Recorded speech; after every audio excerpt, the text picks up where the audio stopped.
નમસ્કાર વિદ્યાર્થી મિત્રો, પ્રબોધ ગાઈડન્સના એક નવા સેશનમાં તમારું હાર્દિક સ્વાગત છે. આજે આપણે જિયોગ્રાફીની સિરીઝને આગળ વધારતા પરીક્ષા માટે અત્યંત ઉપયોગી એવા ભારતના ભૂગોળ વિશે ચર્ચા કરશું અને આના પછી આપણે ગુજરાતનું ભૂગોળ, વસ્તી, કૃષિ જેવા ટોપિકો પણ સબસિક્વન્ટલી લેવાના છીએ. તો ભારતનો ભૂગોળ પરીક્ષાની દ્રષ્ટિએ કઈ રીતે મહત્વનું છે અત્યાર સુધી આપણે જોયું તો એમાં જીઓમોર્ફોલોજી મેં તમને લાસ્ટ ટાઈમ સમજાવ્યું હતું, ભૂસ્તરશાસ્ત્ર, તો એમાં ભૂકંપ, જ્વાળામુખી વગેરે ની માહિતી જોઈ હતી. ત્યારબાદ આપણે હવામાન અને આબોહવા વિશે સમજ્યા હતા, પવનો વિશે સમજ્યા હતા. તો એ બધું વાતાવરણ શાસ્ત્ર જે આપણે કહી શકીએ. પછી તાપમાન વિશે સમજાશે, તાપમાન વધે ઘટે, વાતાવરણની સંરચના વિશે જાણ્યું હતું, બરાબર. એ બધું એક્ઝામની દ્રષ્ટિએ એમાંથી જે ઇમ્પોર્ટન્ટ હતું એ મેં તમને શોર્ટમાં ભણાવી દીધું હતું. તો આજે આપણે એ જ રીતે ભારતની ભૂગોળ, કે જેમ તમે ફાઉન્ડેશન બેચમાં અથવા તો પ્રથમવાર ભણતા હો તો ઘણો લાંબો એવો ટોપિક છે, પણ આપણે અત્યારે એક્ઝામની દ્રષ્ટિએ જે મહત્વનું છે, અત્યારે એક્ઝામ એટલી નજીક આવી ગઈ છે એટલે એક્ઝામની દ્રષ્ટિએ જે મહત્વનું ટોપિક છે એ જ આપણે સમજવા, અને ફેક્ટ છે જેનાથી MCQ સોલ્વ થાય એ સમજવા ટ્રાય કરશું. અને આ અત્યારે આપણે શરૂઆત કરશું કે કઈ રીતે ભારતના બેઝિક ભૂગોળ વિશે બેઝિક માહિતી લઈશું. ત્યારબાદ હિમાલય વિશે સમજશું, હિમાલયનું વર્ગીકરણ સમજશું, બરાબર. એના પછી આપણે ભારતના મેદાનો વિશે ચર્ચા કરશું. અને જ્યારે બધું લેક્ચરના અંતે હું તમને મારી પોતાની બનાવેલી નોટ્સ એક બતાવીશ. એના આધારે તમે નક્કી કરી શકો કઈ રીતે તમારે નોટ્સ બનાવવી જોઈએ અને કેવી તમારી એક લાસ્ટ મિનિટ વાંચવા માટે તમારી નોટ્સ કેવી ફેક્ટ રેડી હોવી જોઈએ કે જેનાથી તમે પ્રિલિમમાં વધુમાં વધુ માર્ક કવર કરી શકો. અને આ બધા ટોપિક એવા છે કે જો તમને થોડો ઇન્ટરેસ્ટ પડે ને તો તમે 1-2 વાર કરો, 3 વાર કરો, રિવાઇઝ કરો ને એટલે તમને પછી લાઈફ ટાઈમ યાદ રહે. પછી ભૂલાવાની કોઈ ચાન્સીસ રહેતા નથી. કદાચ પછી તમે ગમે ત્યારે બી પરીક્ષા આપો ને તો તમારે ખાલી એક નજર મારેલી હોય ને તો બી તમારે આમાં વધારે સમય ત્યારે આપવો પડતો નથી. એટલે એકવાર તમે જો કરતા હો તો સરખી રીતે સમજી લેવું અને પછી તમારે લાઈફ ટાઈમ આ કામ લાગશે. તો ભારતની ભૂગોળથી શરૂઆત કરીએ. ભારતની ભૌગોલિક સફર, આગળ વધીએ. ભારતની ભૌગોલિક સફર સમજવા માટે પહેલા તો આપણે એ જાણવું ખૂબ જરૂરી રહેશે કે ભારતનું અક્ષાંશ વૃત્ત અને રેખાંશ વૃત્ત ઉપર પૃથ્વીના નકશામાં અથવા પૃથ્વીના ગોળા પર ભારત ક્યાં આવેલું છે. આપણે આગળના લેક્ચરમાં જોયું કે ભારત છે એ ઉત્તર પૂર્વ ગોળાર્ધમાં આવેલું છે. આ ઉત્તર ગોળાર્ધનો ભાગ થયો, એમાં પૂર્વ બાજુએ અહીંયા કંઈક ભારત આવેલું છે. એ તો આપણને બધાને દરેકને ખબર છે, બરાબર છે. તો આ ઉત્તર પૂર્વ ગોળાર્ધમાં કયા અક્ષાંશ અને રેખાંશ વચ્ચે ભારત આવેલું છે એ પ્રશ્ન ઘણીવાર પૂછાતા હોય. તો અક્ષાંશીય સ્થાન આપણને ખબર છે, આ 0 ડિગ્રી અક્ષાંશ વૃત્ત છે, એના ઉપર જતા જાવ 1 degree 2 degree M 8 degree 4 minute ઉત્તર અક્ષાંશથી લઈ અને 37 ડિગ્રી 6 મિનિટ ઉત્તર અક્ષાંશ વચ્ચે ભારત વિસ્તરેલું છે. એ જ રીતે જે રીતે અક્ષાંશ હતા એ જ રીતે ઊભી લીટી દોરતા આપણે સમજાતા કે રેખાંશ હતા. તો રેખાંશીય સ્થાન કેવું, તો કે પૂર્વ ગોળાર્ધમાં 97 ડિગ્રી 25 મિનિટ પૂર્વ ગોળાર્ધમાં 97 ડિગ્રી 25 મિનિટ રેખાંશથી લઈ અને 68 ડિગ્રી 7 મિનિટ રેખાંશની વચ્ચે આ છે ભારતનું ભૌગોલિક સ્થાન. તો અક્ષાંશીય સ્થાન શું છે? 8 ડિગ્રી 4 મિનિટ ઉત્તર ગોળાર્ધથી લઈ અને 37 ડિગ્રી 6 મિનિટ ઉત્તર. અને રેખાંશીય સ્થાન આપણે સમજ્યા કે 97 ડિગ્રી 25 મિનિટથી લઈને 68 ડિગ્રી 7 મિનિટ સુધી, બરાબર છે. આ જ રીતે ઘણીવાર MCQમાં બેઝિક જો એને પૂછવું હોય તો એવું બી પૂછી લેતા હોય કે ઉત્તર દક્ષિણ લંબાઈ શું અને પૂર્વ પશ્ચિમ લંબાઈ શું. તો આપણને ખબર છે કાશ્મીરથી કન્યાકુમારી સુધી ઉત્તર દક્ષિણ લંબાઈ છે 3214 કિલોમીટર અને પૂર્વ પશ્ચિમ લંબાઈ છે 2933 કિલોમીટર. આ ઉત્તર દક્ષિણ લંબાઈ ઓબ્વિયસલી વધારે છે, તો આપણને જોઈને જ ખબર પડે. તો કઈ રીતે યાદ રાખી શકાય? તમારે યાદ રાખવા માટે 1 થી 3 ઊંધા લખવાના, 1 2 3 અને પાછળ 4 1 ની પાછળ લગાવી દેવાના. આ થઈ ગયું ઉત્તર દક્ષિણ લંબાઈ. અને આ 2933 તો એ રીતે કોઈ સ્કોપ નથી યાદ રાખવાનો, તમે નોર્મલ જ યાદ રાખી શકો કે 2900 કિલોમીટર તો 2900 પોઈન્ટ સમથિંગ કિલોમીટર. તો ઉત્તર દક્ષિણ લંબાઈ તમને પૂછે 3214 અને પૂર્વ પશ્ચિમ લંબાઈ પહોળાઈ પૂછે તો 2933. સૌથી ઉત્તરનું આપણને ખબર છે કે રાજ્ય અત્યારે કેન્દ્ર શાસિત પ્રદેશ છે એ જમ્મુ અને કાશ્મીર અને લદ્દાખ છે. અને સૌથી દક્ષિણમાં છે કન્યાકુમારી તામિલનાડુમાં છે અને કેરળ, બરાબર છે. વધી આગળ. હવે થઈ ભારતના દરિયા કિનારાની વાત. તો દરિયા કિનારાનું હમણાં તાજેતરમાં થયેલા અભ્યાસ પ્રમાણે ભારતને દરિયા કિનારાની લંબાઈ વધી છે, પણ આમાં જૂના ડેટા મુજબ બનાવેલું છે. તો વધારે જાજો ફરક નથી પડ્યો, ખાલી આંકડાઓ બદલ્યા છે. પણ કોસ્ટની લંબાઈ છે ને, જેમ કે ગુજરાતનો કોસ્ટ પહેલા સૌથી વધારે હતો, એ આજે પણ સૌથી વધારે જ છે. પહેલા આપણે 1600 કિલોમીટરનો દરિયો ગણતા, એ આજે કદાચ નવી સ્ટડી પ્રમાણે 2200 કે 2100 પોઈન્ટ સમથિંગ કિલોમીટરનો થઈ ગયો, પણ ગુજરાતનો જ વધારે છે. એ રીતે કુલ દરિયા કિનારો છે અત્યારે 7516 કિલોમીટરના ઓલ્ડ ડેટા છે, પણ અત્યારે એ વધી ગયો છે. એ જ રીતે આ મુખ્ય ભૂમિભાગનો દરિયા કિનારો 6300 કિલોમીટર છે. હવે તમને એવું થશે કુલ દરિયા કિનારો 7516 અને મુખ્ય ભૂમિભાગનો 6300, એ કઈ રીતે? કારણ કે ભારતમાં આપણને દરેકને ખબર છે બંને બાજુ ટાપુઓ આવેલા છે, અંદામાન નિકોબાર છે, આ લક્ષદ્વીપ છે. તો આના ટાપુઓના દરિયા કિનારાની લંબાઈને ધ્યાને લીધા વગર જો વાત કરીએ તો ભારતનો દરિયા કિનારો 6300 કિલોમીટર ગણવામાં આવતો હતો, અને કુલ ટાપુઓની દરિયા કિનારાની બી લંબાઈ જોઈએ તો કુલ 7516 કિલોમીટર ગણવામાં આવતો હતો. દરિયા કિનારો ધરાવતા રાજ્યોની સંખ્યા 9 છે. હવે દરિયા કિનારાની લંબાઈ મુજબ રાજ્યોનો ક્રમ, સૌથી પહેલું ગુજરાત તમને બતાવતો જ જાઉં. આ ગુજરાત છે. ગુજરાતની દરિયા કિનારાની લંબાઈ એટલી શું કામ છે? તો કે ખંભાતના અખાત અને કચ્છના અખાતના કારણે ગુજરાતનો દરિયા કિનારાની લંબાઈ ખૂબ વધારે છે. ગુજરાત પછી સેકન્ડ નંબર પર આવે આંધ્રપ્રદેશ, 3 નંબર પર આવે નીચે તમિલનાડુ, 4 નંબર પર આવે ગુજરાતની પડોશનું રાજ્ય મહારાષ્ટ્ર. આપણે પેલા 3 બી યાદ રાખી લો ને તો બી બહુ મોટી વાત છે, ગુજરાત, આંધ્રપ્રદેશ અને તમિલનાડુ. આ 3 યાદ રાખો. અને સૌથી ઓછી લંબાઈ તો કે ગોવા, કારણ કે ગોવા છે એ તમે જોઈ શકો બહુ નાનું એવું સ્ટેટ છે, એટલે બહુ થોડો દરિયા કિનારો છે. બરાબર, વધી આગળ. હવે થઈ કે ભારતના પડોશી દેશો કયા કયા છે અને એના વિશે, એના વચ્ચે સામુદ્રધુની વચ્ચે કઈ ચેનલો આવેલી છે. એ તો તમને બેઝિક ખબર હોય તો કે ભાઈ બે મોટા ભૂમિભાગને જોડતો એક નાનો, બે મોટા જળ વિસ્તારને જોડતો એક નાની જગ્યા હોય તો એને સામુદ્રધુની આપણે કહેતા હોય. બે મોટા સમુદ્રને જોડતી એક નાની લંબાઈ હોય ને તો એ પાલ્ક સ્ટ્રેટ એટલે કે પાલ્કની સામુદ્રધુની જે ભારત અને શ્રીલંકાની વચ્ચે આવેલી છે. બરાબર, તો શ્રીલંકા છે પાલ્ક સ્ટ્રેટ મન્નારના અખાત દ્વારા અલગ પડે છે, જ્યાં વચ્ચે મન્નારનો અખાત આવેલો છે ને પાલ્કની સામુદ્રધુની. આ બધા બેઝિક ફેક્ટ છે, તમે ક્યાંક ને ક્યાંક વાંચ્યા હશે, તમને આવડતા જ હશે, પણ હું એકવાર રિવિઝનના પોઈન્ટ ઓફ વ્યૂથી તમને સમજાવવા માંગુ છું. આ છે ભારતનો બીજો પડોશી દેશ જે માલદીવ્સ છે. માલદીવ્સ અને ભારતનો જે લક્ષદ્વીપ ટાપુ છે એકબીજાની ખૂબ નજીક આવેલા છે, અને એના બેના વચ્ચે કોણ છૂટું પડે છે? તો કે 8 ડિગ્રી ચેનલથી એ બંને છૂટા પડે. આ બી ઘણીવાર એક્ઝામમાં પૂછાતો પ્રશ્ન છે. અને 8 ડિગ્રી ચેનલ માલદીવ્સ અને મિનિકોય, અને મિનિકોય પછી એક લક્ષદ્વીપના 2 ટાપુઓ છે એને છૂટા પડતી ચેનલ છે 9 ડિગ્રી ચેનલ છે. એ જ રીતે 8 ડિગ્રી, 9 ડિગ્રી, 10 ડિગ્રી અંદામાન અને નિકોબારને કઈ ચેનલ છૂટી પડે છે? તો ચેનલ 8 ડિગ્રી ક્યાંથી આવે? તમને એવું લાગશે, મેં ફરીથી પહેલા કીધું તો એમ આગળ તમને, કે આ જે ગોળાર્ધ છે અક્ષાંશ વૃત્ત છે, તો 8 ડિગ્રી અક્ષાંશ વૃત્તની વચ્ચે અહીંયા નીચે કઈ માલદીવ્સ છે અને ઉપર મિનિકોય છે, વચ્ચે 8 ડિગ્રી અક્ષાંશ વૃત્ત આવે એટલે એને ચેનલ કહેવામાં આવે. દરિયાની ભાષામાં એને ચેનલ કહેવાય. જેમ ઇંગ્લિશ ચેનલ છે એ યુકેમાં આવેલી છે, તો એ જ રીતે કે જે મેઇનલેન્ડ યુરોપ અને યુકેને અલગ પાડે છે ઇંગ્લિશ ચેનલ, એ જ રીતે અહીંયા આપણે 8 ડિગ્રી ચેનલ છે જે માલદીવ્સ અને મિનિકોય, ભારતના મિનિકોયને અલગ પાડે છે. હવે થઈ ભારતની ભૂમિ સરહદોની વાત. આપણે દરિયાઈ સરહદો જોઈ લીધી, કે ભારતના ભૂમિ સરહદોની વાત કરીએ તો ભારતને આપણને ખબર છે ભારતની બાજુમાં પાકિસ્તાન, જેને આપણે નાપાક ભી કહી શકીએ, પાકિસ્તાન, નાપાક, ચાઇના, મ્યાનમાર, શ્રીલંકા, નીચે આવ્યું માલદીવ, એને દરિયાઈ પેલું શું કહેવાય પડોશી છે. તો ભારત અને બાંગ્લાદેશ, ભારત પાકિસ્તાન, ભારત ચીન અને ભારત મ્યાનમાર.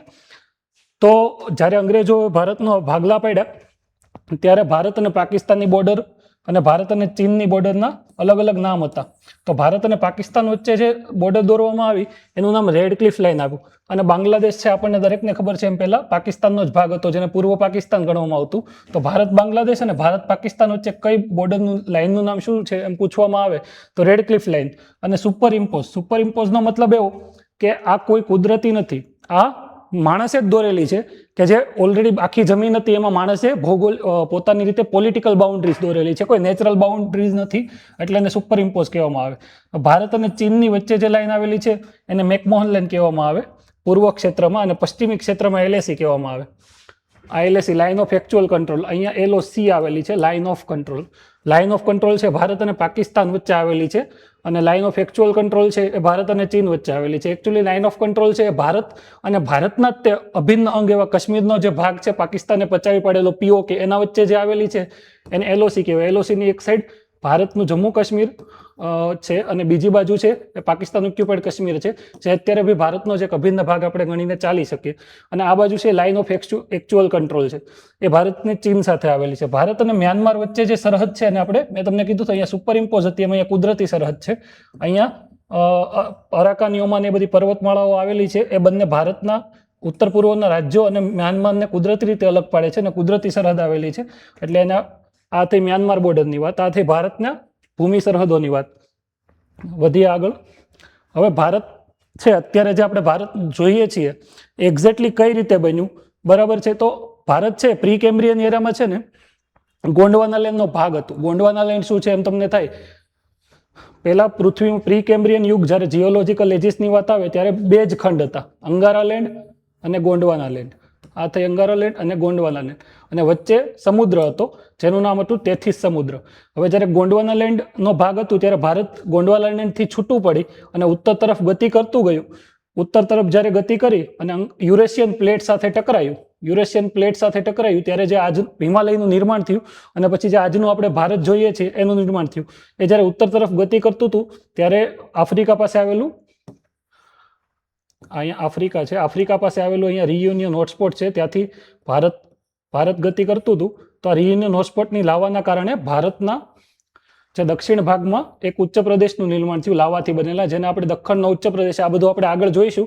પણ આ રીતે યુરેશિયન પ્લેટ સાથે ટકરાણું, એટલે યુરેશિયન પ્લેટ સાથે ટકરાવાથી ભારતમાં આ રીતની પર્વતમાળા બની. અહીંયા નામચા બારવા, અહીંયા નંગા પર્વત, એ રીતે હિમાલયની પર્વતમાળા. તો આ ભૌગોલિક ઇતિહાસ કર્યો, એ તમને આગળ હું હિમાલયનું જ્યારે ઉત્પત્તિ અને નિર્માણ સમજાવું ત્યારે હું તમને વાત કરીશ. અત્યારે આપણે ભારતના પ્રી કેમ્બ્રિયન યુગમાં કયા કયા ખડકો હતા એના ખડકોની વાત કરી લઈએ. કે સૌથી પહેલા આર્કિયન સિસ્ટમ. એક મિનિટ, આ દેખાશે નહીં તો. સૌથી જૂના ખડકોની વાત કરીએ તો આર્કિયન ખડકો હતા કે જે સૌથી જૂના છે. આર્કિયન નીસ અને શિસ્ટ અને ધાતુઓથી સમૃદ્ધ હતા. અરાવલીમાં છે ને, અરાવલીના ખડકો છે ને એને આર્કિયન સમયના ખડકો હોવાનું ગણવામાં આવે છે. પછી આવી ધારવાડ સિસ્ટમ કે આર્કિયનમાંથી બનેલા જળકૃત ખડકો. આપણે જે ખડકોના લેક્ચરમાં વાત કરી હતી એ જ રીતે એમાં ધારવાડ સિસ્ટમ બની કે જે સમય જતાં આગ્નેયમાંથી જળકૃત બન્યા હતા, એની આ વાત છે. પછી આવે પુરાણા સિસ્ટમ કે જે કડપ્પા અને જે ખાસ કરીને વિંધ્યની પર્વતમાળા પુરાણા સિસ્ટમની બનેલી છે. તમને પૂછે અરાવલીની તો આર્કિયન, બરાબર. ધારવાડ જળકૃત ખડકો હતા. પુરાણામાંથી વિંધ્યની પર્વતમાળા છે એ પુરાણા પહેલામાંથી બનેલી છે પુરાણા સિસ્ટમમાં, બરાબર. અને આ નીચે જોઈએ દ્રવિડિયન સિસ્ટમની વાત કરીએ તો ગોંડવાના સિસ્ટમ જે કોલસા માટે જાણીતી છે. ડેક્કન ટેપ એટલે કે દખ્ખણનો ઉચ્ચ પ્રદેશ આપણે આગળ વાત કરી, જેમાં કાળી જમીન પુષ્કળ માત્રામાં આવેલી છે. ટર્સરી યુગમાં હિમાલયની ગેડ પર્વતમાળાઓનું નિર્માણ થયું હતું. મેં તમને કીધું એમ પ્રી કેમ્બ્રિયન એરા હતો, પછી ગોંડવાના, પછી ટર્સરી એરા, પછી ચતુર્થક એરામાં ભારતના જે ફળદ્રુપ મેદાનો છે એનું નિર્માણ થયું હતું. આ બધું આપણે આગળ ભણવાના છીએ. વધીએ આગળ. હવે ભારતનું ભૌતિક સ્વરૂપ સમજી લઈએ. ભારતને સમજવા માટે આપણે ભારતના મુખ્ય પ્રાકૃતિક ભાગો જોવા જોઈએ. તો કયા મુખ્ય વિભાગો કયા કયા છે? ભારત શેનાથી બનેલું છે? તો કે સૌથી પહેલું છે ઉત્તરની પર્વતમાળા. અહીંયાથી લઈ અને મેં તમને બતાવી હતી એમ અહીંયા સુધી આખી આ જે પોર્શન છે ઉત્તરની પર્વતમાળા છે. પછી આવ્યા મેદાનો. આખા છે ભારતના ફળદ્રુપ મેદાનો. આ બ્રહ્મપુત્રનું મેદાન પણ એમાં આવી ગયું. પછી આવ્યો દ્વીપકલ્પીય ઉચ્ચ પ્રદેશ. આ જે ભારતનો દ્વીપકલ્પની તમને ખબર છે, દ્વીપકલ્પ કોને કહેવાય? જેની 3 બાજુ જમીન આવી એને દ્વીપકલ્પ કહેવાય, 3 બાજુ પાણી આવ્યું એને દ્વીપકલ્પ કહેવાય. તો આ દ્વીપકલ્પ છે એનો દ્વીપકલ્પમાં દખ્ખણનો ઉચ્ચ પ્રદેશ આવેલો છે. આ જે રિયુનિયન હોટસ્પોટના લાવાના કારણે બનેલો છે એને આપણે દ્વીપકલ્પીય ઉચ્ચ પ્રદેશ કહીએ. પછી આવ્યું પૂર્વ અને પશ્ચિમના કિનારાના મેદાનો. આ પશ્ચિમ કિનારા અને પૂર્વ કિનારાના મેદાનોની વાત થઈ. અને છેલ્લે આવ્યા ટાપુઓ કે જ્યાં અંદામાન નિકોબાર અને માલદીવ્સ. આ 5 મુખ્ય વિભાગો છે ભારતના. અને ભારતને સમજવું હોય, તમારે ભારતના ભૂગોળને સમજવું હોય તો તમને આ 5 વિભાગો વિશે વિસ્તૃત માહિતી લેવી પડે. વધી આગળ. હવે ભારતના મુખ્ય ઉત્તરીય પર્વતની વાત કરીએ. એમાં ભારતનો તાજ ગણાતા એવા હિમાલય વગર કેમ ચાલે? હિમાલયની આપણે રૂપરેખા જોઈ લઈએ. તો હિમાલય બનવાની જ્યારે ભારત છે એ ભારત જ્યારે યુરેશિયન પ્લેટ સાથે ઇન્ડિયા ટકરાણું ત્યારે સૌથી પહેલા જે પર્વત બન્યા ને ગેડ પર્વતો બન્યા. 2 પ્લેટ આ રીતે ટકરાય, મેં તમને ત્યારે સમજાવ્યું હતું. તો ગેડ પર્વતનું નિર્માણ થાય. તો સૌથી પહેલા જે પર્વત બન્યા ને એ ટ્રાન્સ હિમાલયાઝ આપણે એને કહીએ છીએ, કે જે હિમાલયના બનવા પહેલા બન્યા હતા. હિમાલયના બનવા પહેલા ટ્રાન્સ હિમાલયા બન્યા. ટ્રાન્સ હિમાલયમાં કઈ કઈ મુખ્ય શ્રેણીઓ છે? તો કે કારાકોરમ, લદ્દાખ અને ઝાસ્કર, આ 3 મુખ્ય શ્રેણીઓ છે. તે સૌથી પહેલા ટ્રાન્સ હિમાલયા બન્યા હતા. ટ્રાન્સ હિમાલયા પછી ગ્રેટ હિમાલયા બન્યા. એને આપણે બૃહદ હિમાલયા પણ કહેવામાં આવે, બરાબર છે. ગ્રેટ હિમાલયા અને હિમાદ્રી પણ કહેવામાં આવે. એના પછી મધ્ય હિમાલયા બન્યા એટલે કે મિડલ હિમાલયાઝ. એ જે ડિસ્કન્ટિન્યુઅસ શ્રેણી છે જેમાં પીર પંજાલ, ધૌલાધાર, મસૂરી નાગ ટિબ્બા વગેરે જેવા અને મહાભારતની ટેકરીઓ વગેરે જેવા પર્વતોની ચોટીઓ આવેલી છે. મધ્ય હિમાલયા. નીચે સૌથી છેલ્લે આવ્યું શિવાલિક. સૌથી જે બાહ્ય હિમાલયા બી કહેવામાં આવે છે. આ શિવાલિક થયું શિવાલિકમાં આજના ઉત્તરાખંડમાં આવેલા બધા દેહરાદૂન છે, નૈનીતાલ છે, જે બધા રમણીય સ્થળો ફરવાના આવેલા છે એ શિવાલિકમાં આવેલા છે, જે તળેટીના પર્વતો બી કહેવામાં આવે છે અને શિવાલિકની તળેટીઓ પણ કહેવામાં આવતી હોય છે. અને સૌથી અલગ જોઈએ તો આ છે પૂર્વાંચલ. પૂર્વાંચલ એટલે કે ઉત્તર પૂર્વ ભારતમાં જે આવેલું છે એને પૂર્વાંચલ કહેવાય, જેમાં શું કહેવાય નાગાલેન્ડ, મણિપુર, મિઝો હિલ્સ, ગારો ખાસી, જૈંતિયા વગેરે આવેલું છે. એ થઈ પૂર્વાંચલની વાત. આ છે હિમાલયના ભાગ. હિમાલય. હવે જોઈએ ટ્રાન્સ હિમાલય. ટ્રાન્સ હિમાલયની નિર્માણ કઈ રીતે થયું? હિમાલયની પહેલાનું નિર્માણ થયું હતું જ્વાળામુખી પ્રક્રિયાથી. બરાબર. એની વિશેષતા શું છે? સૌથી વધુ હિમનદીઓ ધરાવતો પ્રદેશ છે, જેને વિશ્વનો થર્ડ પોલ પણ કહેવામાં આવે. થર્ડ પોલ એટલે શું? આપણને બધાને ખબર છે પોલ છે એ ઉત્તર ધ્રુવ અને દક્ષિણ ધ્રુવ. પોલ શું હોય? ખૂબ ઠંડા હોય, ખૂબ ઠંડા. હવે ધ્રુવો જેટલો ઠંડો, ધ્રુવોથી માત્ર થોડો ઓછો ઠંડો એવો આપણો હિમાલય છે. અને એમાંય ટ્રાન્સ હિમાલયની જે ઊંચા શિખરો આવેલા છે ત્યાં ધ્રુવ પ્રદેશમાં હોય એના કરતાં બી થીજી જાય એવી ઠંડી પડતી હોય. આથી આને વિશ્વનો ત્રીજો ધ્રુવ પણ ગણવામાં આવે છે. ઘણીવાર તમને પૂછી લે સ્ટેટમેન્ટમાં, તો એને સાચું કરજો. એમાંથી મુખ્ય નદીઓ જેવી કે ઇન્ડસ, સિંધુ, બ્રહ્મપુત્રા જેવી વગેરે જેવી નદીઓ અહીંથી નીકળે છે. એની મુખ્ય શ્રેણીઓ મેં તમને કીધી, કારાકોરમ, લદ્દાખ અને ઝાસ્કર 3 છે. જીવસૃષ્ટિની વાત કરીએ તો સૌથી મોટો હેમિસ નેશનલ પાર્ક છે તે લદ્દાખમાં આવેલો છે, જેમાં સ્નો લેપર્ડ્સ જોવા મળે છે, જેને સ્પોટ કરવું બહુ જ મુશ્કેલ હોય છે. અને તે કેમોફ્લાજ કરી દે છે, એટલે તમને એવું લાગે, તમારી સામે દૂર બેઠો હોય ને તો તમને એવું જ લાગે કે આ પર્વત જ છે, પણ એકચ્યુઅલી ત્યાં ચિત્તો બી બેઠો હોય, હલે ત્યારે તમને ખબર પડે. આ હિમચિત્તાની વાત થઈ. બરાબર. સૌથી વધુ ઘનતા હિમચિત્તાની ત્યાં જોવા મળે છે. આ ટ્રાન્સ હિમાલયથી આપણે આગળ વધીએ તો મુખ્ય હિમાલયની વાત કરીએ, ધ ગ્રેટ હિમાલય. તો ધ ગ્રેટ હિમાલયમાં ઊંચાઈની 6000 મીટર કરતાં વધુ એવરેજ ઊંચાઈ ધરાવે છે. 6000 મીટર એટલે દરિયાની સપાટીથી 6 કિલોમીટર કરતાં પણ વધુ ઊંચાઈ. ત્યાં હવા ખૂબ પાતળી હોય છે અને ઓક્સિજન બી ખૂબ ઓછો હોય છે. તે શ્વાસ લેવામાં ઘણાને તકલીફ પડતી હોય. અત્યારે હિમાલય લદ્દાખના ટૂર કરે લોકો ઓક્સિજન સિલિન્ડર જોડે લઈને જતા હોય છે, કારણ કે એની ઊંચાઈ એટલી જોવે. પ્લસ આ મેઇન સતત પર્વતમાળા છે. હવે મુખ્ય હિમાલય છે ને એ કન્ટિન્યુઅસ છે. આ ભારત મુખ્ય હિમાલય છે ને કન્ટિન્યુ છે, આ રીતે તૂટેલો નથી. જ્યારે મધ્ય હિમાલય છે ને એ તૂટેલો છે. એટલે આમાં ખાસ યાદ રાખવાનું કે એનું સ્વરૂપ છે સતત છે. અને કાશ્મીરમાં એને ઝાસ્કર રેન્જ તરીકે પણ ઓળખવામાં આવે છે. હવે આ ઝાસ્કર રેન્જમાં તમને એવું થશે કે આ તો ટ્રાન્સ હિમાલયનો ભાગ હતી, તો મુખ્ય હિમાલયમાં કઈ રીતે? પણ એ કાશ્મીરમાં છે ને એને ઝાસ્કરનું કોઈ સ્પેસિફિક પેલું નથી. આ એનસીઆરટી ને જીસીઆરટીમાં પણ આના વચ્ચે વિવાદ રહેતો હોય, પણ આપણે એક્ઝામ માટે હંમેશા યાદ રાખવાનું કે કારાકોરમ, લદ્દાખ અને ઝાસ્કર છે એ ટ્રાન્સ હિમાલયનો જ ભાગ છે. બરાબર. મુખ્ય હિમાલયનો ભાગ નથી. ઝાસ્કર રેન્જ હશે એ મુખ્ય હિમાલયનો ભાગ હશે, પણ ઝાસ્કર જે મેઇન પર્વત પેલી છે એ ટ્રાન્સ હિમાલયમાં જ ગણવાનું. જીઓલોજી મુજબ એ રૂપાંતરિત ખડકો છે, નીસ અને શિસ્ટના બનેલા. કયા કયા રાજ્યોમાં આવેલો છે? જમ્મુ કાશ્મીર, હિમાચલ પ્રદેશ, ઉત્તરાખંડ, સિક્કિમ અને અરુણાચલ પ્રદેશમાંથી આ પસાર થાય છે. આ થઈ મુખ્ય હિમાલયની વાત. મુખ્ય હિમાલયમાં આવેલી જૈવ વિવિધતા વિશે વાત કરીએ તો ઓબ્વિયસલી આ મુખ્ય હિમાલય છે, આ એનો થઈ ગયો પશ્ચિમ ભાગ, આ એનો થઈ ગયો પૂર્વ ભાગ. આ પશ્ચિમ બાજુ આવેલો છે, પૂર્વ બાજુ આવેલો છે. તો પશ્ચિમ બાજુ છે ને ઊંચાઈ વધુ છે અને કોલ્ડ ડેઝર્ટ છે. આ લદ્દાખનો જે વિસ્તાર છે કોલ્ડ ડેઝર્ટ છે. ત્યાં વરસાદ બી નહિવત પ્રમાણમાં પડતો જ નથી એવું કહ્યું. એના કારણે ત્યાં જૈવ વિવિધતા ખૂબ ઓછી છે. જ્યારે પૂર્વ ભાગ છે એ કમ્પેરમાં એનાથી ઊંચાઈ ઓછી ધરાવે છે. પ્લસ અહીંયા દરિયો છે, દરિયાથી વધુ નજીક છે, વિષુવવૃત્તથી વધુ નજીક છે. આના કારણે ત્યાં વરસાદ બી વધુ થાય છે અને ત્યાં ઉષ્ણકટિબંધીય અને શીતોષ્ણ કટિબંધીય અલ્પાઇન અને ટુન્ડ્રો વનસ્પતિ, એટલે કે જે જંગલોના પ્રકારો આપણે જ્યારે જોઈશું ત્યારે એમાં આ બધી વનસ્પતિઓ પણ આપણે અત્યારે એવું યાદ રાખીએ. જૈવ વિવિધતાની દ્રષ્ટિએ એમસીક્યુ બહુ પૂછાય. જૈવ વિવિધતાની દ્રષ્ટિએ પૂર્વ હિમાલય છે એની જૈવ વિવિધતા છે એ પશ્ચિમ હિમાલય કરતાં વધારે છે. વધીએ આગળ. હવે મધ્ય હિમાલયની વાત કરીએ. પર્વતીય પર્યટનનું હૃદય એને કહેવામાં આવતું હોય, કે જે અત્યારે આપણે જનરલી જે ફરવા જતા હોય, કાશ્મીરમાં જાઓ કે પછી તમે હિમાચલ પ્રદેશમાં જાઓ, તો એ બધી જગ્યાએ મોટાભાગે તમે મિડલ હિમાલયમાં જ ફરતા હોય, કારણ કે બૃહદ હિમાલયમાં તમે બહુ ઊંચાઈ હોય એટલે ત્યાં તમે એટલા બધા ફરી ના શકો. અહીંયા તમે આનંદદાયક વાતાવરણ હોય એટલે તમે ત્યાં આરામથી ફરી શકો. બરાબર. જેમ કે મસૂરી જેવા ગિરી મથકો બી એનો જ ભાગ છે. એની વિશિષ્ટતાઓ શું છે કે અસતત છે. મેં તમને શું કીધું હતું પહેલા, કે પેલો કન્ટિન્યુઅસ માઉન્ટેન રેન્જ હતી કે જે જમ્મુ કાશ્મીરથી લઈને અરુણાચલ પ્રદેશ સુધી, પણ આ જે છે એ આ રીતે અસતત છે. તો આ થઈ કાશ્મીરમાં એને જે કે મેં એને પીર પંજાલ, પછી હિમાચલમાં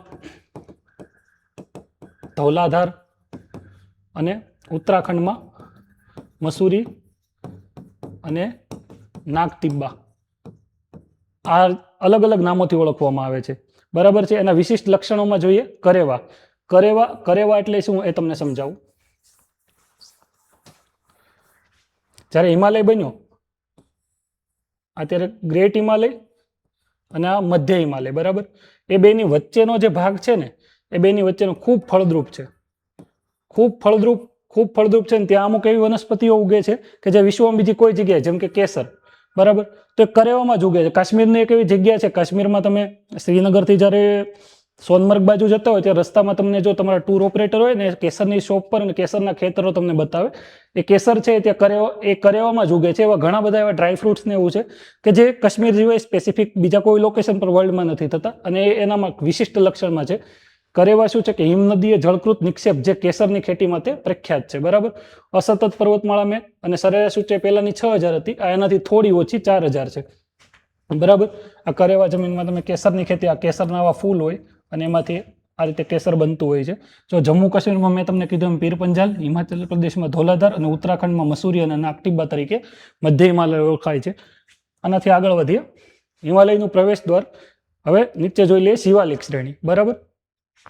તો શિવાલિક છે એ મધ્ય હિમાલય અને શિવાલિક એના વચ્ચેની જે જગ્યા છે એમાં જે પહેલા શું હતું કે બે ટેકરીઓ, બે મોટા મોટા પર્વતમાળાઓ હતી. પર્વતમાળાની વચ્ચેથી નદી પસાર થતી, તો નદી ત્યાં અટકી જતી પહોંચીને, કે એને કાપી ના શકતી પર્વતોને, એટલે પહેલા અટકી જતી, પછી કન્ટિન્યુઅસ ફ્લો આવ્યા કરે, કંઈથી આવ્યા જ કરે, એટલે થોડી પોતાની જગ્યા બનાવી અને ત્યાં સરોવરનું નિર્માણ થતું, કે એનાથી આગળ ના વધી જતી, ખાલી એક સરોવર બની જતું. અને એ ટાઈમ પછી નદીનો ફ્લો એટલો બધો વધી ગયો ને કે અહીંથી બી આગળ નદી જતી રહી, અને આ બે વચ્ચે જગ્યા થઈ ગઈ. અને જે સરોવર હતું ને એ સરોવર જે સુકાઈ ગયું એને જ આપણે દૂન તરીકે ઓળખીએ છીએ. હાલમાં તમે દેહરાદૂન, બરાબર છે, એ દૂન જે છે એ ત્યાં બનેલું છે. એ મધ્ય હિમાલય અને શિવાલિકની વચ્ચે દૂન આવેલું છે. ગ્રેટ હિમાલય અને મધ્ય હિમાલયની વચ્ચે કરેવા છે. એ ખાસ યાદ રાખજો. જો તમારે છે ને સિક્વન્સ આ રીતે યાદ રાખો, તમને એ તો ખબર જ છે. ગ્રેટ હિમાલય, મધ્ય હિમાલય અને શિવાલિક, બરાબર. ગ્રેટ હિમાલય અને મધ્ય હિમાલયની વચ્ચે કરેવા, મધ્ય હિમાલય, આ રીતે. તો કરેવા અને દૂન ક્યાં આવેલા છે એ તમને સમજાઈ ગયું છે, બરાબર. આ તમે લખી લેજો. હવે શિવાલિકની વાત કરીએ, એની લાક્ષણિકતાઓની. ઊંચાઈ સૌથી ઓછી 600 થી 1500 મીટર જેટલી જ ઊંચાઈ હોય. એનું લોકેશન મધ્ય હિમાલય અને ઉત્તરના મેદાનોની વચ્ચે, કારણ કે શિવાલિકની તરત પછી ઉત્તરના મેદાનો ચાલુ થઈ જાય છે, એટલે ઉત્તરના મેદાનો અને મધ્ય હિમાલયની વચ્ચે એની રચનાઓ શું છે કે દૂન્સ. મધ્ય હિમાલય અને શિવાલિકની વચ્ચેની ફળદ્રુપ ખીણો, બરાબર છે, એને દૂન, સોરી, દ્વાર, દૂનની જેમ દ્વાર, પૂર્વીય ભાગમાં આવેલી ખીણો એને બગીચા, ચાના બગીચા માટે પ્રખ્યાત છે. એટલે ભારત છે તો અહીંયા મધ્ય હિમાલયમાં અહીંયા જે ખીણો આવેલી છે એને દૂન કહેવામાં આવે, અને અહીંયા જે છે એને દુવાર કહેવામાં આવે, બરાબર. આ દેહરાદૂન ને આ દુવાર ચાના બગીચા માટે આસામ બાજુ, બરાબર. સ્થાનિક નામો, જમ્મુ કાશ્મીરમાં એને જમ્મુ હિલ્સ કહેવામાં આવે છે. અરુણાચલ પ્રદેશમાં ડફલા, મીરી, એબોર, મિશ્મી. આ ડમામ છે ને મેં જાતે બનાવેલું, એટલે સિક્વન્સમાં જ હતી આ ટેકરી. એ પહેલા નામ લે, નેમોનિક બનાવ્યું. આપણને જનરલી એમ યાદ રહી જતું હોય તો આગળ ડી લગાડી દેવાનું, દમામ. દમાસ્કસ કરીને એક સિરિયાનું સિટી છે, તમને યાદ હોય તો, એના ઉપરથી મેં એ રીતે યાદ રાખ્યું હતું, પણ તમે તમારી રીતે યાદ રાખી શકો, દમા. હવે થઈ પૂર્વાંચલ હિમાલયની વાત. પૂર્વાંચલની વાત કરીએ તો ભારતનો ઉત્તર પૂર્વ ભાગ છે. આ છે અસમ, અરુણાચલ પ્રદેશ, બરાબર, નાગાલેન્ડ, મણિપુર, મિઝોરમ, ત્રિપુરા, આ બધા રાજ્યો છે. એ જ માં જ ઉત્તરથી દક્ષિણના ક્રમ મુજબ જ આપણે જોઈએ તો અરુણાચલ પ્રદેશમાં હિમાલયનો જે ભાગ છે પટકાઈ ટેકરીઓ કહેવામાં આવે છે. નાગાલેન્ડમાં નામ પ્રમાણે નાગા હિલ, એનું સૌથી ઊંચું શિખર માઉન્ટ સારામતી.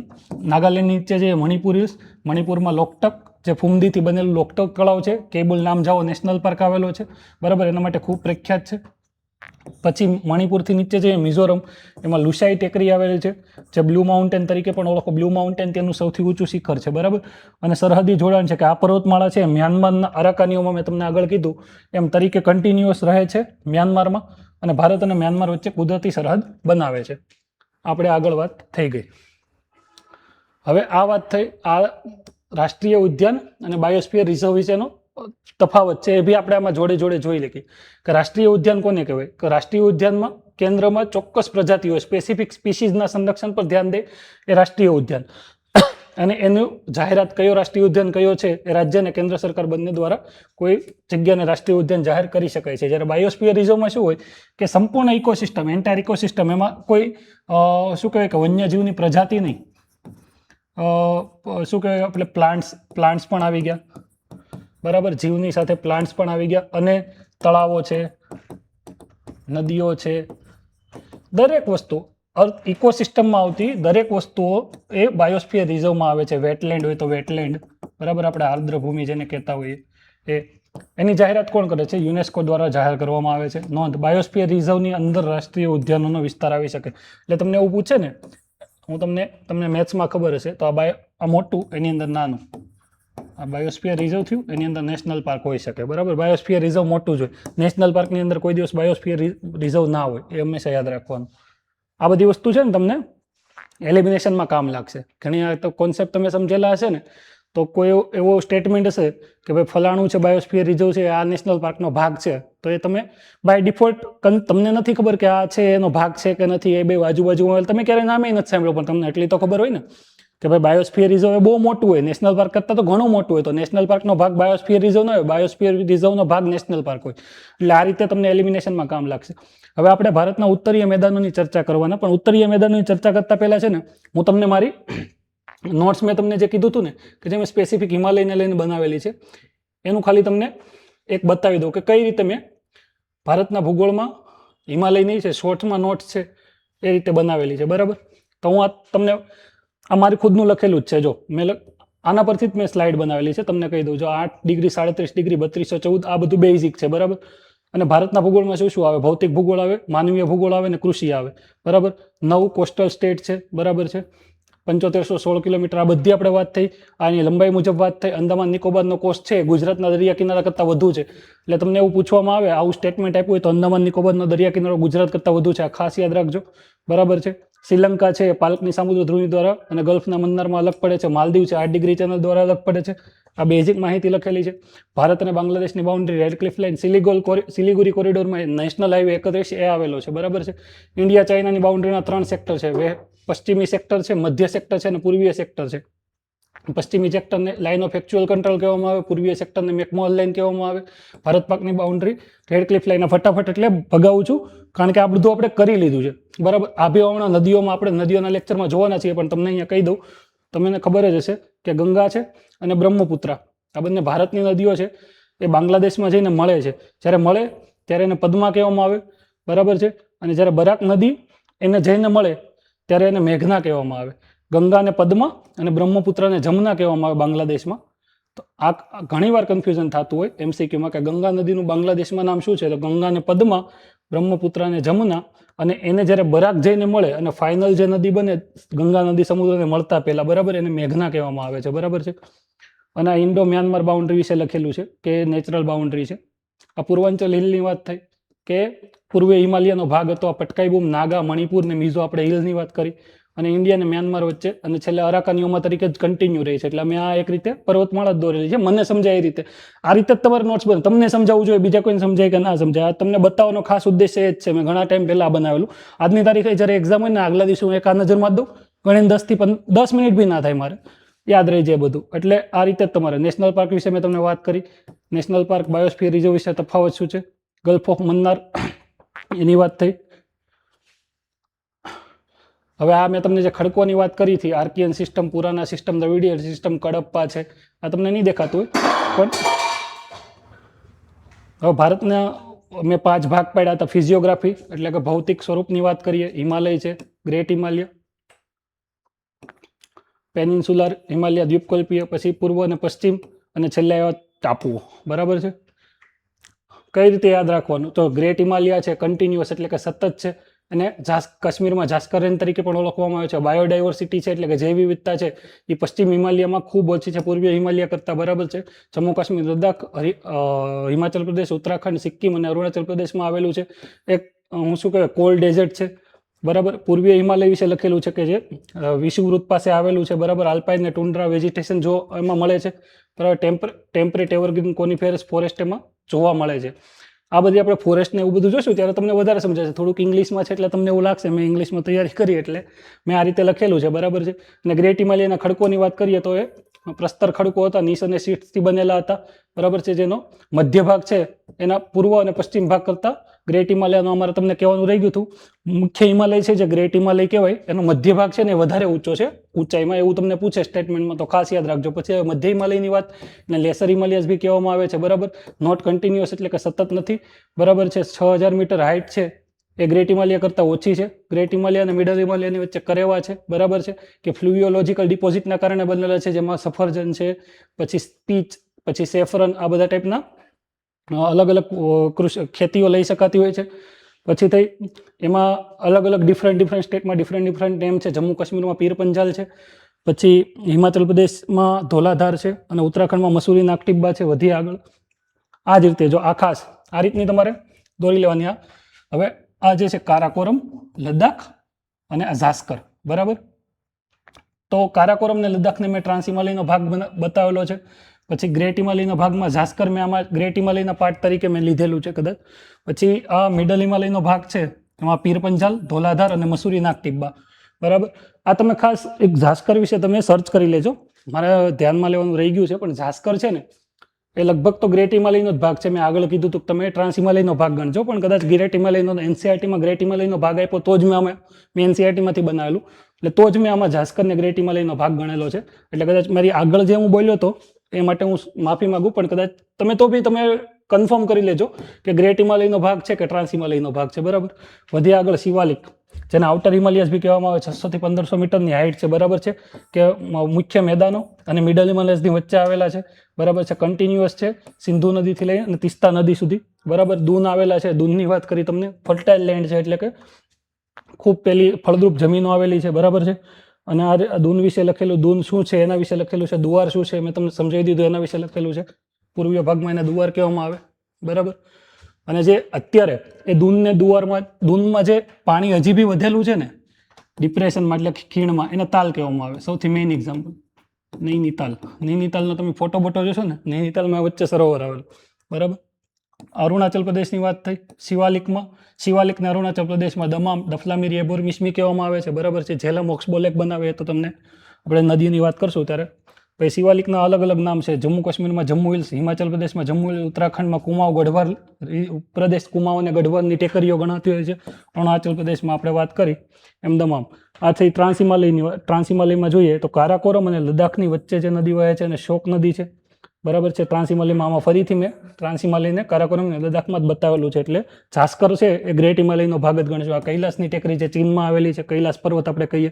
આ સાંગપો નદી છે, આગળ જાય અને સિંધુ નદી સ્વરૂપે ભારતમાંથી વહે છે અને આગળ જૂનું નામ સાંગપો છે ચીનમાં. આ બધું મેં નોટ્સમાં બનાવ્યું ફટાફટ તમને, એટલે તમે આ બધું મેં બતાવેલું જ છે. ટ્રાન્સ હિમાલય છે એ ફ્રોમ પ્રાયર ટુ હિમાલયાઝ, એટલે તો હિમાલય બન્યો એની પહેલાં બનેલો છે. વોલ્કેનિક છે એના ઓરિજિનમાં, એટલે કે લાવાના કારણે બન્યો. મોસ્ટ ગ્લેશિએટેડ થર્ડ પોલ, એમ સૌથી વધારે ગ્લેશિયર આવેલા છે, થર્ડ પોલ તરીકે ઓળખવામાં આવે છે.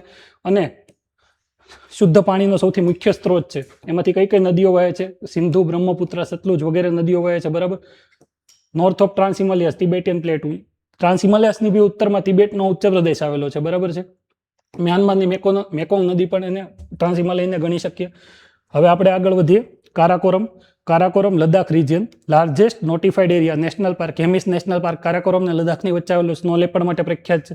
હવે આ થઈ ટ્રાન્સ હિમાલયની વાત. હવે વધીએ ઈસ્ટર્ન હિમાલયાઝ. આપણે પૂર્વાંચલની વાત કરી કે પતકાઈ બૂમ છે, નાગાલેન્ડમાં નાગા હિલ્સ છે, મણિપુરમાં મણિપુર હિલ્સ છે, અને મિઝોરમમાં મિઝો હિલ્સ અથવા લુસા હિલ્સ એને કહેવામાં આવે છે. જો પતકાઈ બૂમ નાગા હિલ્સનો સૌથી મુખ્ય, માઉન્ટ સારામતી મેઇન શિખર છે, જે મણિપુર હિલ્સનું સૌથી મેઇન શિખર છે.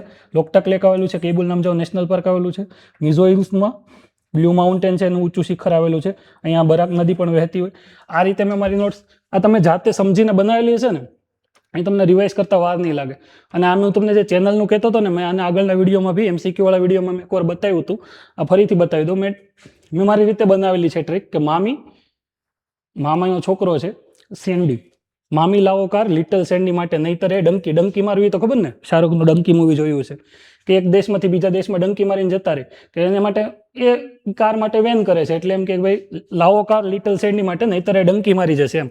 તો મેં એ રીતે યાદ રાખ્યું. જો આ માલદીવ્સની વચ્ચે એક રેખા, પછી મિનિકોયની ઉપર લક્ષદ્વીપ, બરાબર, એની ઉપર એક રેખા, પછી આ પશ્ચિમ બાજુથી પૂર્વ બાજુ આવી ગયું, અહીંયા આખું આપણું ઇન્ડિયાને ગણી લઈએ, બરાબર. આ કાર નિકોબારની ઉપર લિટલ અંદામાનની ઉપર સાઉથ અંદામાન આવ્યો, બરાબર.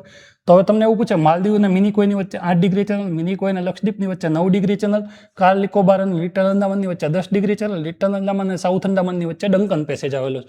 આ બધા MCQ મલ્ટિપલ ટાઈમ પૂછાયેલા છે, જોડકામાં પૂછાયેલા છે. આ ખાસ લખી લેજો અને ખાસ 3-4 વાર લખીને 2-3 વાર જોશો અને વારે રિવાઇઝ કરશો. 3-4 વાર તમને યાદ રહે. મામી લાવો કાર લિટલ સેન્ડી માટે, સેન્ડી નામનો બાળક છે, કારમાં નાની કાર નાના છોકરાને આવડી, એના માટે વેન કરે, એના માટે લાવો, નહીં ત્યારે ભાગી ડંકી મારી એટલે ભાગી જશે. ડંકી ફોર ડંકન, બરાબર. બાકી 8, 9 ને 10 એટલું યાદ રાખી લેવાનું. આ ભારત છે, બરાબર છે.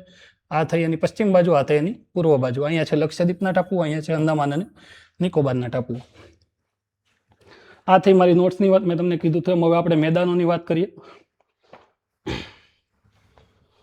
હું આટલું ફટાફટ એટલે મેં તમને નોટ્સ બતાવી કે તમને આ ઓલરેડી મેં સમજાવી દીધું પહેલા, એટલે ફટાફટ. હવે ભારત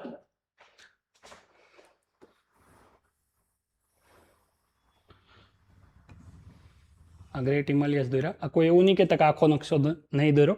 આપણે આ ગ્રેટ હિમાલયની બધું આપણું જ છે, બરાબર. ઉપર તિબેટનો ઉચ્ચ પ્રદેશ આવેલો છે અને નીચે આપણું છે. આ થઈ ગઈ નંગા પર્વત, આ થઈ ગયું નામચા બારવા, બરાબર. આની નીચેનો ભાગ છે ગ્રેટ હિમાલયની વચ્ચે મધ્ય હિમાલય આવેલા છે. પછી પાછું શિવાલિક આવેલું છે જે કન્ટિન્યુઅસ છે. અને શિવાલિકની નીચે જે ચાલુ થાય છે ને એને આપણે ઉત્તરના મેદાનો કહીએ. મેદાન એટલે શું? મેદાન એટલે તમારા મનમાં એવું હોય કે ભાઈ રમવાનું મેદાન હોય ને મેદાન, એવું ના હોય. જેની ઊંચાઈ છે ને, જે ક્ષેત્રની ઊંચાઈ દરિયા કિનારાની સમકક્ષ અથવા દરિયા કિનારાથી થોડીક જ ઊંચાઈ હોય ને એને મેદાનો આપણે કહેવામાં આવતા હોય, બરાબર. વધારે પડતી ઊંચાઈ હોય તો એને ટેકરી કહેવાય, ટેકરીની વધારે ડુંગર કહેવાય, ડુંગરથી વધારે પર્વત કહેવાય. એમાં આપણે છે ને દરિયા કિનારો જમીનથી વધારે નજીક આવેલા મીન્સ સપાટ મેદાનો છે, એટલે મેદાનો. ભારતના ઉત્તરીય મેદાનો ચર્ચા કરીએ કે ભારતનું હૃદય શું કામ કહેવામાં આવે?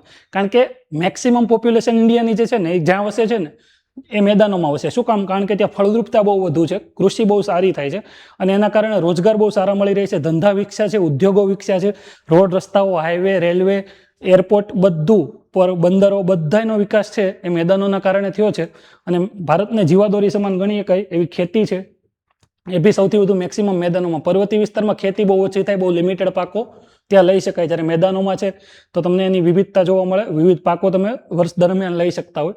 એટલે એને ભારતનું હૃદય પણ કરવામાં આવે છે. શું કીધું? ફળદ્રુપતા અને વસ્તી. આ મેદાનો અત્યંત ફળદ્રુપ છે જેના કારણે ભારતની સૌથી વધુ વસ્તી ગીચતા અહીં જોવા મળે છે, બરાબર. મેદાનોની રચના કઈ રીતે થઈ કે હિમાલયના નિર્માણ પછી 3 મુખ્ય નદી પ્રણાલીઓ સિંધુ, ગંગા અને બ્રહ્મપુત્ર દ્વારા લાવવામાં આવેલા કાપના નિક્ષેપણથી આ મેદાનોની રચના થઈ. એવા આપણે જોયું સિંધુ, ટ્રાન્સ હિમાલયમાંથી સિંધુ નીકળે, બરાબર, સાંગપો તરીકે, પછી બ્રહ્મપુત્ર નીકળે, ગંગા નદી છે એ નીકળે. તો એ કન્ટિન્યુ વહ્યા કરે ઉપર પર્વતમાંથી ઝીણે ઘસારણ દ્વારા કાપ પર્વતોનો જે ભાગ છે એ કાપ સ્વરૂપે લાવે અને જે મેદાનોમાં પાથરે એના કારણે ફળદ્રુપ મેદાનોની રચના થાય, બરાબર, નિક્ષેપણ દ્વારા.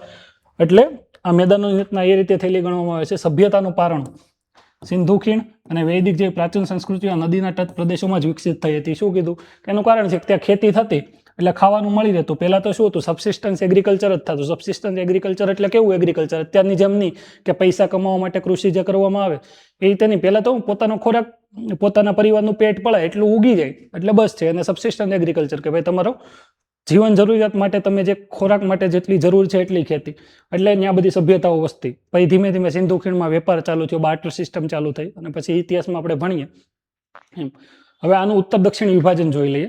કાપના સ્તરોનું વિશ્લેષણ કે કાપના નિક્ષેપણના સ્વભાવના આધારે મેં તમને કહ્યું કાપનું નિક્ષેપણ થાય. મેદાનોને ઉત્તરથી દક્ષિણ તરફ 4 વિશિષ્ટ પટ્ટાઓમાં વિભાજિત કરવામાં આવે છે. કયા કયા 4 પટ્ટા? જો આ શિવાલિકની ટેકરીઓ છે, બરાબર છે. શિવાલિકની ટેકરીઓ જે તળેટી આવે ને શિવાલિકની, ત્યાંથી જ મેદાનો ચાલુ થઈ જાય અને ત્યાંથી એના 4 ભાગ પાડવામાં આવે: ભાબર, તરાઈ, બાંગર અને ખદર. હવે ભાબર, તરાઈ, બાંગર અને ખદર આ જ રીતે ઉપરથી ઉત્તરથી લઈ અને દક્ષિણ સુધી આ જ ક્રમ છે અને આ જ ક્રમ તમારે લાઈફ ટાઈમ યાદ રાખવાનો. કઈ રીતે યાદ રાખશો?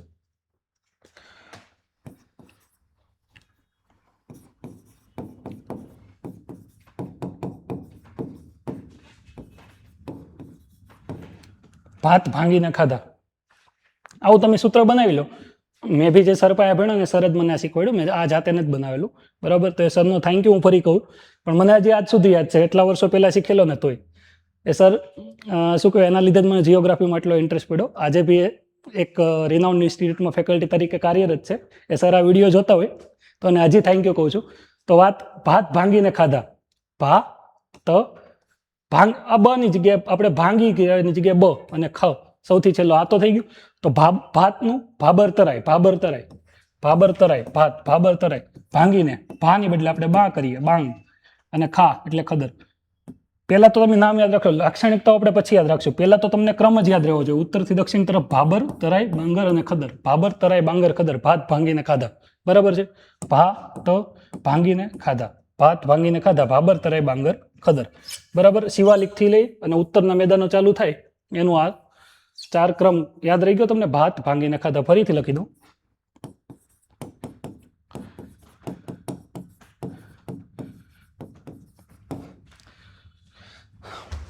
હવે ભાતમાં પેલો ભાબર, કે જ્યાં નદીઓ અદ્રશ્ય થાય છે. શું કામ અદ્રશ્ય થાય એવું લખ્યું? કે જો ભાબરનો પ્રદેશ છે ને એ કંઈક તમને આવો જોવા મળે.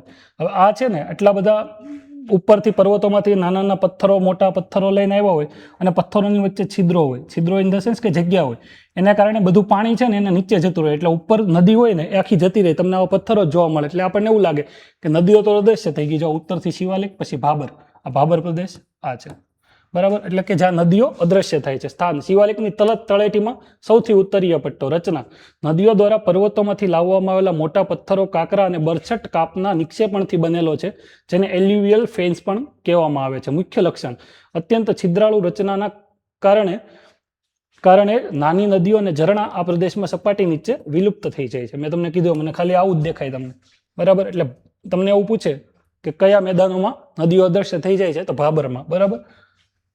પછી ભાતમાંથી ત આવ્યો, તરાય, પુનઃ પ્રગટ થતી નદીઓનો ભેજવાળો પ્રદેશ, કે પેલામાં ગાયબ થઈ ગઈ હતી, આમાં ફરીથી જો આ રીતે તમને નદીઓ દેખાવા મળે.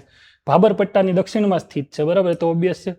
મુખ્ય લક્ષણ ભાબરમાં અદ્રશ્ય થયેલી નદીઓ અહીં ફરીથી સપાટી પર આવે છે, જેના કારણે ભીની અને ભેજવાળી પરિસ્થિતિનું નિર્માણ થાય. આનું મુખ્ય લક્ષણ છે. એની નેચર કેવો છે, એની પ્રકૃતિ કેવી છે? નબળા નિતારના કારણે આ એક દલદલીય અને કળણવાળો પ્રદેશ. કરણ એટલે દલદલી અને કળણ એટલે જે પેલો ગારો કહીએ ને આપણે, કીચડવાળો એમ, બરાબર. એનું નેચર છે. વધીએ, વનસ્પતિ અને માનવ પ્રભાવ. મૂળ રૂપે અહીં સાલના ગાઢ કુદરતી જંગલો હતા, પરંતુ ભારતના વિભાજન પછી શરણાર્થીઓને વસાવવા અને ખેતીમાંથી મોટાભાગના જંગલો સાફ કરી દેવામાં આવ્યા. આ થઈ તરાઈની વાત. ભાત ભાંગીને, આમાં ભાંગી એટલે આપણે બાંગર. હવે છે ને બાંગર અને ખદરમાં ખાસ યાદ રાખજો.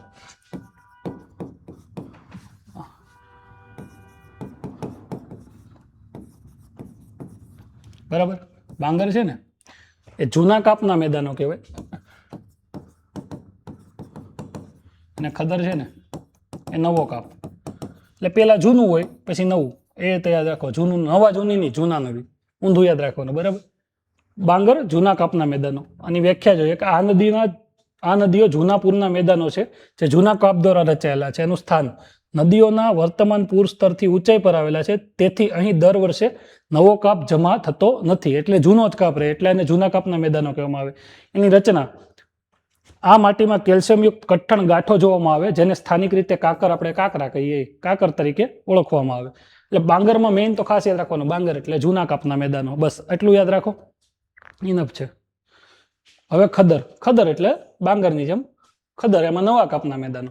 આ નદીઓના નવા પૂરના મેદાનો છે, જ્યાં ન્યુઅર એલ્યુમિયમ એટલે કે નવો કાપ દ્વારા રચાય છે. ફળદ્રુપતા નદીઓ દ્વારા દર વર્ષે પૂર દ્વારા નવા કાપનું નિક્ષેપણ થતું હોવાથી આ જમીનો અત્યંત ફળદ્રુપ છે, બરાબર. દર વર્ષે નવો કાપ આવ્યા કરે એટલે ફળદ્રુપતા એની જળવાઈ રહે, ફળદ્રુપ વધારે છે. આ પ્રદેશ સઘન ખેતી માટે આદર્શ છે. શું કામ? ફળદ્રુપ છે એટલે ઓબ્વિયસ છે કે ખેતી માટે આદર્શ હોય, તેથી તેને ભારતનો અન્ન ભંડાર પણ કહેવામાં આવે છે. આ થઈ ખદરની વાત, નવા કાપની. એટલે ફરીથી તમને યાદ અપાવી દઉં, શિવાલિકથી થોડા દક્ષિણમાં ભાત એટલે ભાબર તરાઈ બાંગર અને ખદર. હવે થઈ ગયું પ્રાદેશિક વિભાજન, પશ્ચિમથી પૂર્વની યાત્રા. તો જો આ મેદાનો છે એનું આપણે પ્રાદેશિક વિભાજન કઈ રીતે કર્યું એ જોઈ લઈએ.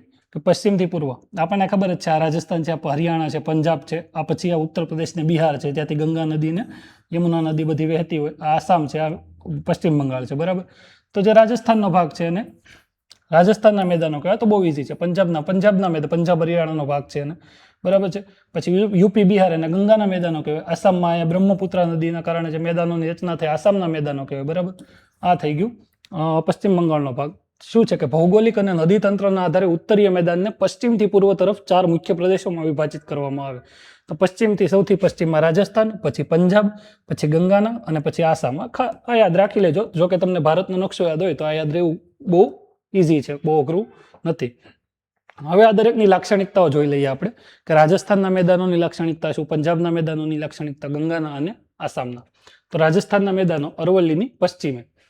આપણને દરેકને ખબર છે અરવલ્લી પર્વતમાળા છે એ આ રીતે જાય છે, બરાબર. અરવલ્લી પર્વતમાળા આ રીતે જાય. અરવલ્લી પર્વતમાળાની પશ્ચિમ બાજુએ રાજસ્થાનના મેદાનો સ્થિત છે. મુખ્ય પ્રદેશ આમાં રાજસ્થાન બાગર તરીકે ઓળખાતો ફળદ્રુપ પ્રદેશ છે. જળ પરિવાર લુણી નદી આ પ્રદેશની એકમાત્ર નદી છે. આ અંતસ્થ નદી હું કે ભાઈ એ દરિયાને મળતી નથી, કચ્છના નાના રણમાં જઈને સમાઈ જાય અને અંતસ્થ નદી કહેવાય.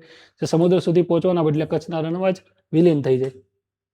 વધીએ આગળ. એની વિશેષતા જોઈએ કે અહીં જમીન છે રોહી ટ્રેક્ટ્સ તરીકે ઓળખાતા ફળદ્રુપ વિસ્તારો આવેલા છે.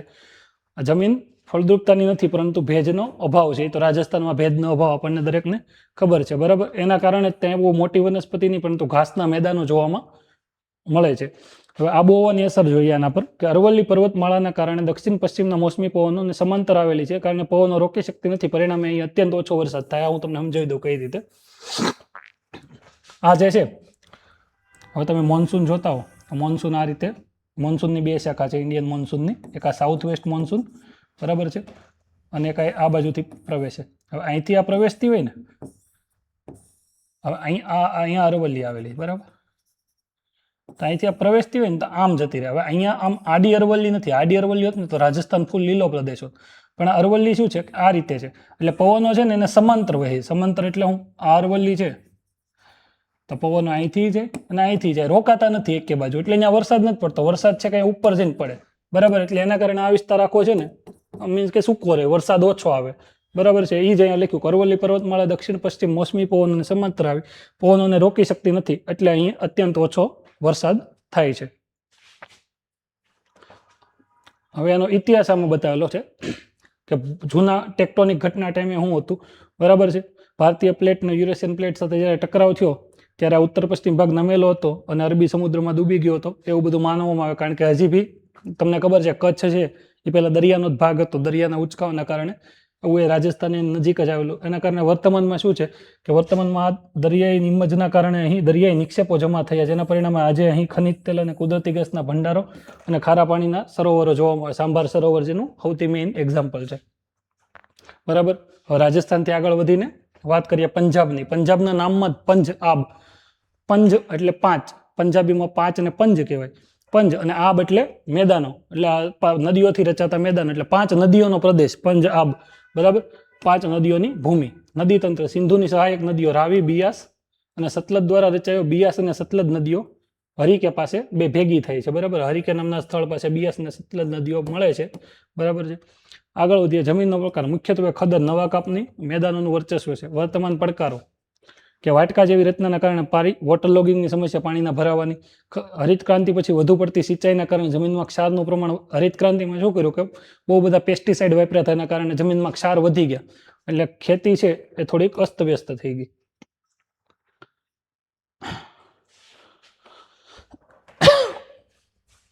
આગળ હવે આપણે ગંગાના મેદાન. ગંગાના મેદાનમાં છે ને 2 ભાગ છે, ઉપરી ગંગાનું ને મધ્ય ગંગાનું, નિમ્ન ગંગાનું, 3 ભાગ છે, બરાબર. તો ઉપરી ગંગાનું મેદાન કયું છે કે યમુના નદીથી ઘાઘરા નદી સુધી વિસ્તરેલું છે, એ ઉપરી ગંગાનું ભાગ છે. એમાં રોહિલખંડ મેદાનનો સમાવેશ થાય છે. આ તો યમુના નદી થઈ અને આ થઈ ઘાઘરા નદી. અને આ જે વિસ્તાર છે દિલ્હી વાળો ને જે ઉત્તર પ્રદેશના ઉત્તર ભાગવાળો વિસ્તાર, સહારનપુર ને એ બધું આવ્યું, એ ઉપરી ગંગાનો ભાગ છે. મધ્ય ગંગાનું મેદાન, આમાં કોસી મેદાનનો, પ્રાચીન મગધ એટલે કે બિહારનો ભાગ સમાવેશ થાય. મધ્ય ગંગા આ પૂરના ખેતરો. તમને ખબર છે કોસી નદી છે ને એને બિહારનો શોક કહેવામાં આવે. બિહારનો શોક એટલે બિહારનો દુઃખ એમ, કારણ કે દર વર્ષે એ પૂર લાવે, બરાબર. પૂરનો ખત્યો આપણે અત્યંત પૂરગ્રસ્ત છે. કોસી નદી તેના માર્ગમાં વારંવાર ફેરફાર કરે છે, એથી એને બિહારનો શોક જોયું. શોર ઓફ બિહાર તરીકે ઓળખવામાં આવે છે. આનું કારણ તે હિમાલયમાં પોતાની સાથે પ્રચંડ કાપ લાવે, બરાબર. અને વારે વારે એક વર્ષ આમ વહી બીજી વર્ષ થોડું આમ વહી, ત્રીજી વર્ષ થોડું આમ, એટલે હવે તમે અહીંયા વહતી હોય તો અહીંયા રહેતા હોય તો બીજી વાર અહીંયા બધું ભરી દે, પછી પાછું અહીંયા રહેતા હોય તો અહીંયા બધું ભરી દે. એની એક ઓલી સમદિશની ચેનલ છે ને, મેં આની ડોક્યુમેન્ટરી છે કોસી નદીની, એ તમે જોજો, તમને આઈડિયા આવી જશે. બિચારા કેટલા લોકો હેરાન થતા હોય ને, એ તમને એવું થાય કે અરે આપણે તો બહુ સારી લાઈફ જીવી, કેટલી બધી ટેન્શન હોય. એક સમદિશ, તમને અનફિલ્ટર્ડ બાય સમદિશ કરીને ચેનલ છે, આ ખાસ જોજો વિડીયો, તમને બહુ સારો છે. અનફિલ્ટર્ડ બાય સમદિશ કરીને, એમાં સમદિશ કોસી અથવા બિહાર એવું લખશો ને તમે એટલે કદાચ યુટ્યુબમાં આવી જશે. આ વિડીયો ખાસ જોજો. આ કોસી નદીનું હું તમને જે કહેવા માંગુ ને એના વિશે તમને શું કામ બિહારનો શોખ કહેવાય ને, પહેલાં વાંચ્યું ને ત્યારે મને એમ થતું આ બિહારનો શોખ કહેવાય. શું કામ કહેવાય કે શું કહે કે વારે વારે પોતાનો કોર્સ છે, પોતાનું પેલું છે એ બદલે છે, એના કારણે એને બિહારનો શોખ કહેવાય. પણ જ્યારે આ વિડીયો જોયો ને ત્યારે મને રિયલાઇઝ થયું કે એક્ઝેક્ટલી શું છે. બરાબર.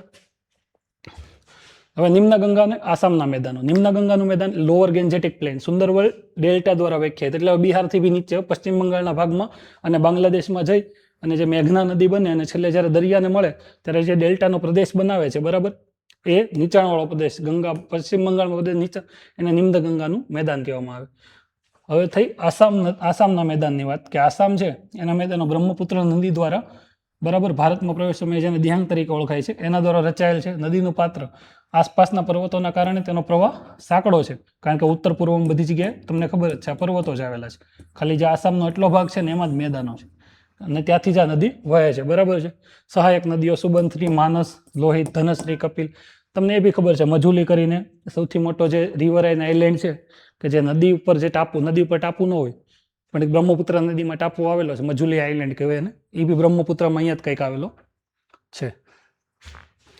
આ નિષ્કર્ષ, ભારતના મેદાનોનો નિષ્કર્ષ જોઈ લઈએ. અન્ન ભંડાર અને જીવાદોરી. એનું મહત્વ શું છે કે ઉત્તરીય મેદાનો ભારતના અન્ન ભંડાર એટલે કે ગ્રેનરી ઓફ ઇન્ડિયા તરીકે કાર્ય કરે છે. તે દેશની ખાદ્ય સુરક્ષાનો આધાર છે, બરાબર. આપણે છિદ્રાળુ ભાબરથી ફળદ્રુપ ખદર સુધીની યાત્રા કરી. શુષ્ક રાજસ્થાનના મેદાનોથી પાણીથી સમૃદ્ધ આસામની ખીણ સુધી આડી યાત્રા અને ઊભી યાત્રા બંને કરી, બરાબર છે. હવે આપણે દ્વીપકલ્પીય ઉચ્ચ પ્રદેશ અને દરિયા કિનારાના મેદાનો વિશે ભણશું. હવે અત્યારે એટલું જ છે. હવે આગળના લેક્ચરમાં આમાં જે લખ્યું હતું એમ ભારતમાં ઉત્તરના મેદાનોની ચર્ચા થઈ. હું તમને ફરીથી દોરી અને બતાવી દઉં.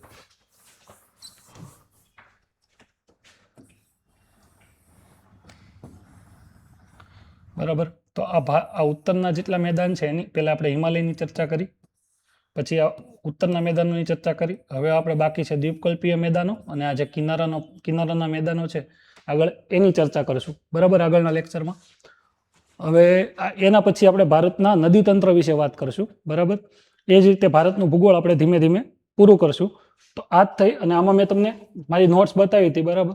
એ જ રીતે તમે તમારી નોટ્સ પણ બનાવજો, આના રેફરન્સ લઈ, અને આ રીતે શોર્ટમાં નોટ્સ બનાવી અને એક્ઝામના આગળના દિવસે રિવાઇઝ કરજો. હમણાં બી રિવાઇઝ કરજો, એક્ઝામના આગળના 2 દિવસની વાર હોય ત્યારે રિવાઇઝ કરજો. મલ્ટિપલ ટાઈમ 2-3 વાર રિવાઇઝ કરશો એટલે મોટાભાગના એકવાર કોન્સેપ્ટ તમને બેસી જશે ને કે શું ક્યાં આવેલું છે, શું કહેવા માગે છે. આ લેક્ચરમાં આપણે એટલું જ રાખીએ છીએ અને હવે મળીએ નેક્સ્ટ લેક્ચરમાં. ભારતના દ્વીપકલ્પીય ઉચ્ચ પ્રદેશ અને મેદાનો તથા નદી તંત્ર વિશે ચર્ચા કરશું.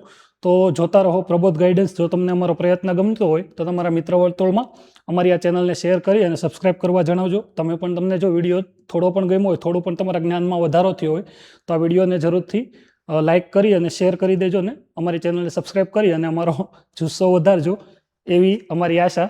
Thank you so much. મળીએ નેક્સ્ટ લેક્ચરમાં.